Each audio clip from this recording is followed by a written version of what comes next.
A shirye nake ga duk mai son aurena, cewan Jaruma Rahama Sadau.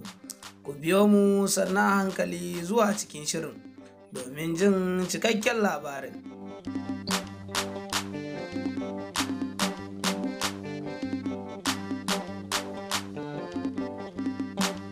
Jama'a Assalamu alaikum, barkanmu da warhaka. Barkanmu da sake saduwa da ku a daidai wannan lokaci. A ranar Laraba 18 ga watan Disamba 2019, wanda ya zo daidai da ranar murnar zagayowar haihuwarta, shahararriyar jaruma kuma furodusa Rahama Sadau ta kaddamar da wani gida mai suna Sadau Home, wanda ya kunshi dukkanin kamfanoninta. Kwanaki kaɗan da yin hakan ne sai ta yi tattaunawa ta musamman da mujallar fim akan sabon wajen da ta buɗe, da kuma batun halin da harkan fim ke ciki, da kuma batun yaushe za ta yi aure, da kuma batun masu sukarta a social media, da kuma batun alakarta da Sadiq Sani Sadiq da kuma mawaƙin nan Akon. Ga dai yadda hirar tasu ta kasance. Ɗan jarida ya fara kamar haka: me za ki ce game da wannan nasara da kika samu ta buɗe wajen siyar da abinci? Rahama Sadau: na fi kowa farin cikin buɗe wannan waje mai suna Sadau Home, saboda na daɗe ina mafarkin buɗe wannan waje. Ganin yadda na buɗe wuraren kasuwanci masu suna Sadau da yawa, shine yasa na ce bari na haɗe su waje ɗaya, sai na ware shaguna.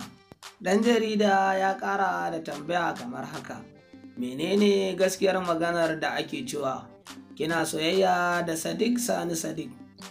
Rahama Sadau ta ba shi amsa kamar haka: to akwai soyayya ta 'yan uwantaka tsakanina da shi, amma ba wai soyayya irin wacce mutane suke tunani ba. Sadiq shine abokin da ba ne da kamar shi a masana'antar Kannywood, shine mutumin da tamu ta zo daya ta kowane bangare, amma babu maganar soyayya tsakanina da shi. Haka kuma hotuna da muka yi a baya na fim ne, kuma mutane sun ga fim ɗin.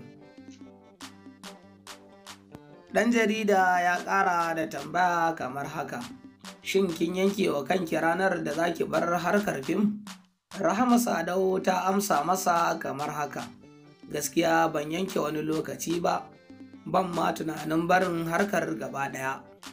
Ɗan jarida ya ƙara tambaya kamar haka: to ya zancen maganar aure? Rahama Sadau ta amsa masa kamar haka: an kusa, da zarar miji ya zo. Ɗan jarida ya ƙara tambaya: kina da nufin Rahama Sadau har yanzu a kasuwa take? Rahama Sadau ta amsa masa kamar haka: gaskiya dai idan da mai so ya zo ya ɗauka. A ƙarshe sai ɗan jaridar ya ce wa Rahama Sadau: me za ki ce wa masoyanki? Rahama Sadau ta ba shi amsa kamar haka: masoyana, na gode da soyayya, sannan kuma a ci gaba da haƙuri da ni. Na gode sosai. Alhamdulillahi, a nan muka kawo ƙarshen tattaunawar da mujallar fim ta yi da jaruma Rahama Sadau. Kar ku manta, kuna tare da Duniyar Fim TV. Ku kasance tare da mu a koda yaushe domin samun shirye-shiryenmu. Kar ku manta ku danna alamar subscribe, sannan ku danna alamar ƙararrawa domin a sanar da ku da zarar mun ɗaura sabon shiri.